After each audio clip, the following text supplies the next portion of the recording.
Ladies and gentlemen, welcome to this month's Q&A video. This is the series where you can submit your questions about life, hobbies, wrestling, or anything that you want to know about. So if you want to be part of this video next month, make sure that you check out the YouTube community tab because that's where we gather questions for this video. And by the way, keep a lookout on the YouTube community tab daily because we're constantly asking questions and doing polls on there. And as always, don't forget to subscribe to this channel, ring the bell for notifications. If you're a wrestling fan, I'm incredibly confident that you're going to fall in love with this YouTube channel because we always upload daily wrestling content. And if you are looking for more than just daily wrestling content, consider coming over to my Patreon, patreon.com/SantiZap, where you're going to get so much more extra wrestling content that we can never upload here because we use footage over there, so it would just get blocked here due to copyright. So come check it out, link in the description or a link in the pinned comment. All right, folks, let's see what questions you asked this month. Outside of yourself, who's your favorite wrestling content creator to watch? So I don't consider myself my own favorite wrestling content creator, just to clarify. I don't even like watching my own videos because I'm uncomfortable hearing my own voice and seeing myself on camera. So after I record a video and it's been edited, I do one review and that's it. Then I upload it and I never watch it again because it's just for you guys to enjoy or hate. In terms of who I personally like to watch, I like to watch Maven. I genuinely believe that Maven is the best wrestling content creator in this space right now, and it's not even close. Here's the thing, I normally don't like content from other former WWE superstars because I find their content incredibly unrelatable. I can't relate to The Undertaker, a guy who was there for 2+ decades, a first ballot Hall of Famer, but with Maven, someone who was there for like 5 years, I see him as just a dude that got to live out the dream for a couple of years and is now giving us a little bit of the insight of what it was like to live that dream. Plus the topics that he chooses and the way that he narrates the videos and tells stories, again, brings me in. I'm not somebody that typically likes the insider baseball type of content, but coming specifically from Maven, somebody who was there for a handful of years and got to live out the dream, it does feel a lot more relatable, and that's what I look for in YouTubers. Can I relate to them? Because if I don't relate to them, then even if their stories are interesting, I have far less interest in hearing them. Santi, I asked ChatGPT what question I should ask, and it said, if you could rebook anything from the last 10 years, what would it be and how would you change it? There's obviously an infinite amount of answers to this question, so I'll just pick one that lands within the last 10 years, which is Baron Corbin's failed cash-in. He should have never won the Money in the Bank briefcase if you were going to have him fail cash in the way that he did against Jinder Mahal. So what would I do? What would I change? I either wouldn't give him the Money in the Bank briefcase, or I would give it to him and have him successfully cash in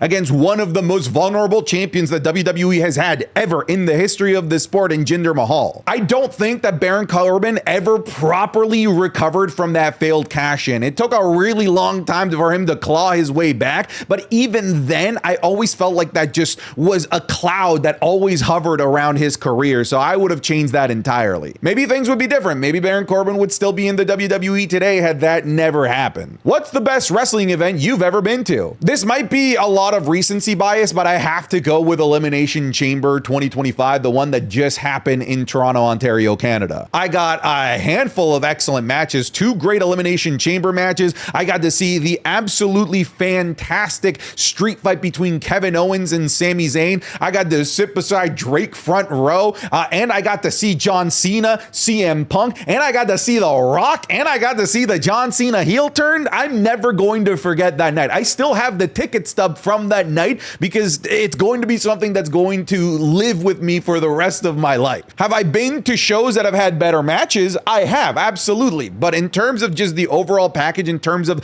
the everlasting memories, it's going to be Elimination Chamber 2025. And to think, I almost didn't go to that show. I made the decision to go like 3 days before the event actually happened. According to you, what is the best piece of fiction? Attack on Titan, Game of Thrones, or Breaking Bad? So all of the ones that you mentioned there are pieces of fiction that I love, maybe with the exception of Game of Thrones because it ended so poorly. Maybe the books can salvage it. Start to work, George R.R. Martin, you lazy piece of trash. I gotta go to the anime world to say what is the best piece of fiction. I think it's Full Metal Alchemist Brotherhood. I genuinely think that that is a perfect piece of storytelling from beginning to end. If you've never watched Full Metal Alchemist Brotherhood, I highly recommend that you do. It is a wonderful piece of media. In your opinion, what is the pettiest move / thing WWE or any other wrestling company past or present has done, be it another wrestler, booker, or rival promotion? I don't think anyone will ever top WCW's spoiling the results of Monday Night Raw that was pre-taped on their live TV show.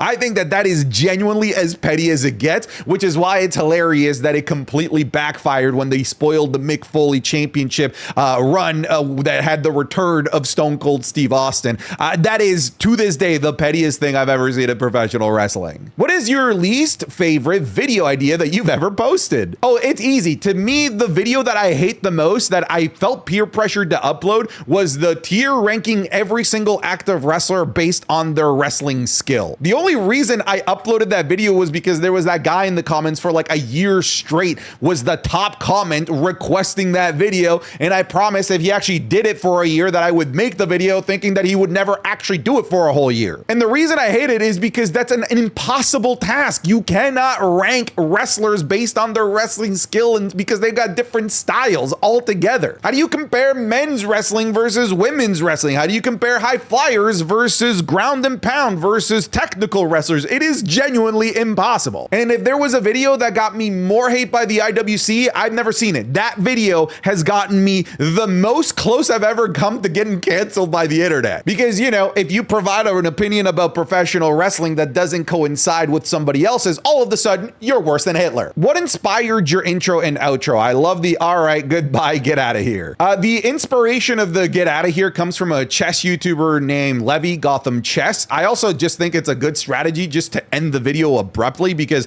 a lot of YouTubers just spend like 4 minutes telling you about their social medias after the video is ended, and most people just click off, and I want to make sure that my retention rate doesn't catapult down to the ground simply because I stopped talking about the topic that you clicked here for, so I just end the video once I'm done talking. According to you, was Brock Lesnar the right choice to end the Undertaker streak? If not, who was it according to you? By the way, big fan. I would say that no, Brock Lesnar was not the correct choice. I think the correct choice was no one. However, if they were really dead set on having the Undertaker have his streak broken at WrestleMania, then I would have just gone with Roman Reigns. They had Roman Reigns beat him a couple of years anyway at WrestleMania 33. So if that was maybe always in the distant future, you might as well have done it then to really cement a new star, as opposed to make Brock Lesnar an already made star into this scarier star. Again, he was already scary and imposing. But I think the correct answer is nobody. Nobody should have been the streak. How do you delegate your content creation, and what does your team look like right now? Is it just a video editor and a thumbnail designer, or do you work with others too? Okay, yeah, so I do have a team that works kind of on different aspects of what I do.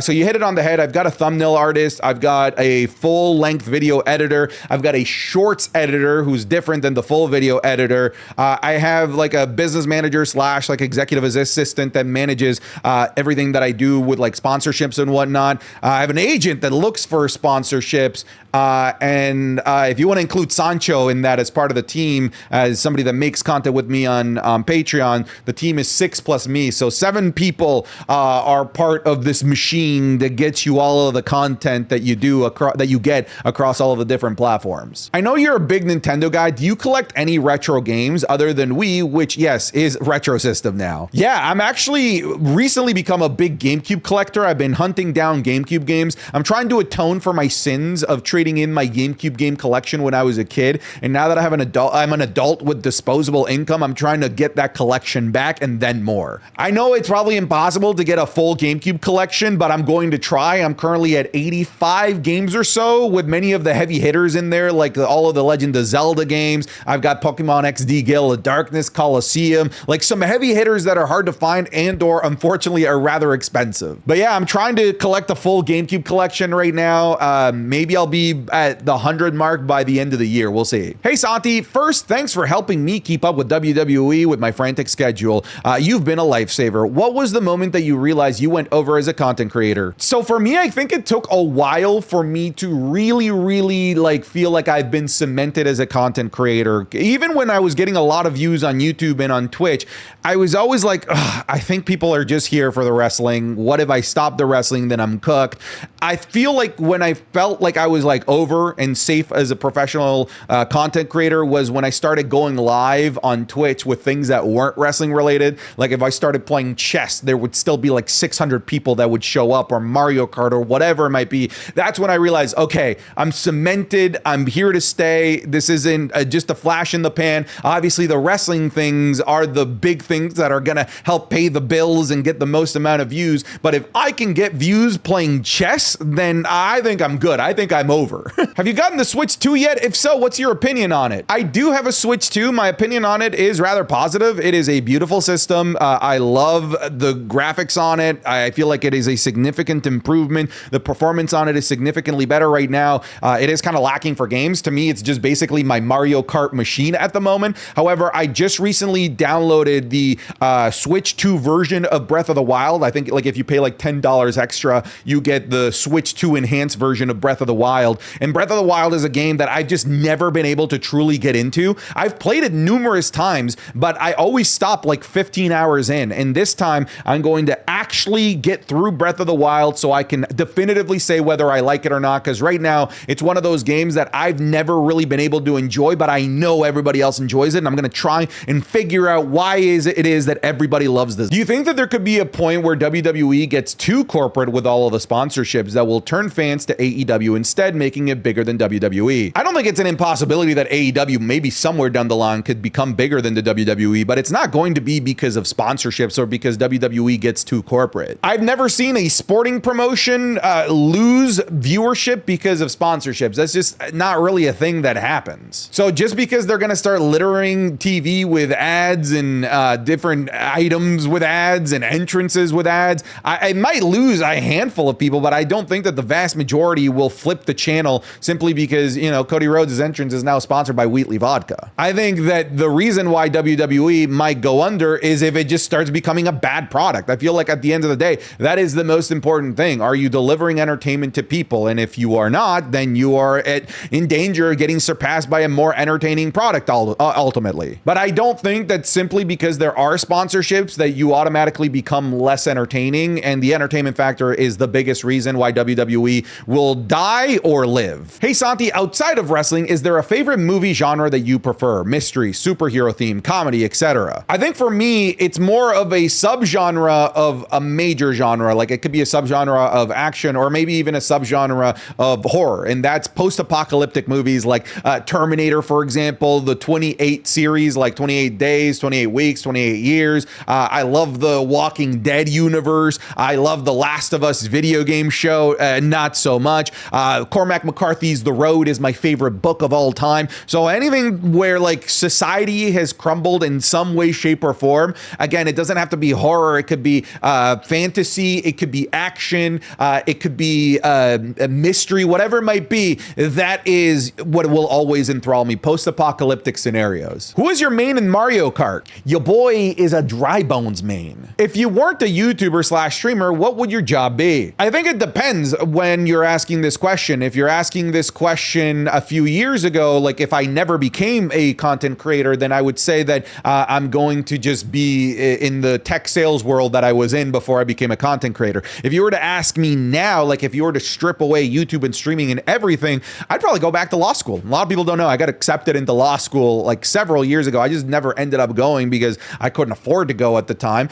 So now I might make that pursuit to chase becoming a lawyer again. But I would rather do what I'm doing now, just to clarify. All right. And I hope to be able to do this as long as I possibly can. Would you be a commentator if given the opportunity? Oh my God. Yes. Okay. You know what? Let me just put this out into the universe. If you have an indie promotion and you're in some way, shape, or form like filming, whether it's televised, stream, whatever it might be, I will be a commentator or a backstage correspondent for you entirely for free. I will give you free promotion on my social medias if you let me be a commentator or a backstage correspondent, so long as you let me vlog the experience so I can make a YouTube video out of it. So if you're an indie promoter, all right, let me know, because I think we could have a lot of fun with it. Yeet or no yeet? Fries dipped in ice cream. It's yeet. Fries dipped in ice cream is objectively good. Anyone that says otherwise is just objectively wrong. Favorite boxer?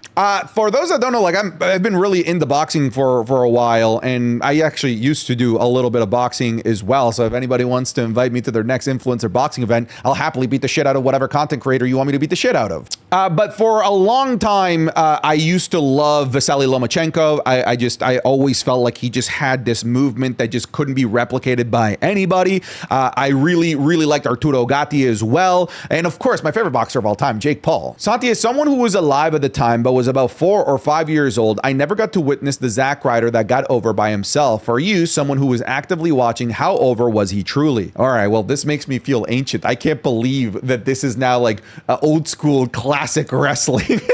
But yeah, it was cool. Like, Zack Ryder was a pioneer. He was the very first wrestling YouTuber that I can really remember. He was the first guy that really mixed the two worlds, and he was way ahead of his time. And WWE just simply did not know or did not want to deal with somebody that was getting fans on their own accord without it being pushed by the marketing machine of the WWE. Was he over? Absolutely, 100%. Way more over than he had any right to be, considering he wasn't really pushed very hard on TV. But even if he didn't appear, Zack Ryder signs and Zack Ryder chants would break out in the arena. I'm not saying that he was like Daniel Bryan levels of over during the Yes movement, but he was more over than he had any right to be at the time based on how WWE would book him. And that was purely off of the back of his extra work that he would do outside of his wrestling time with his YouTube and his show Long Island IZ. With how busy and stressful life can get, what is your go-to thing to help you relax and slow down? I think for me, it always changes. It used to be the gym. And for me, the gym is not really a place anymore that I de-stress. The gym is something stressful to me. I still go all of the time, but I don't use the gym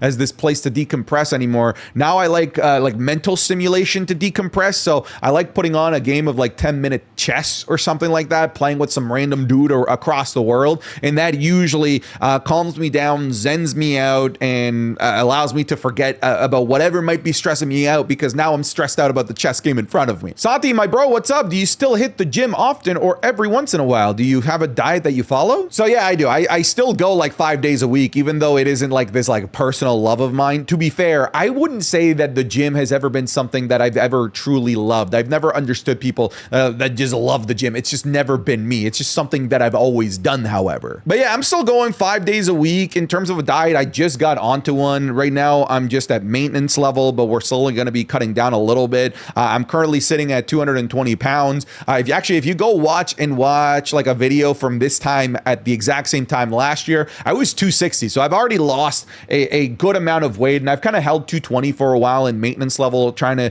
preserve and put on muscle. And now we're going to cut a little bit more so that by like October, it might be like 210, and then I'll hold 210 for a while. Like for me, if I can get to like 205, that's like, I've got like abs and veins and shit. So like I'm already like at a pretty comfortable weight at 220, but if I want to look a little bit more dice, I just got to get to like sub 210. All right, folks, we'll leave it there. Thank you so much for participating in this month's Q&A video. I'll see you guys in the next one. Take care. Be wonderful, people. Get out of here.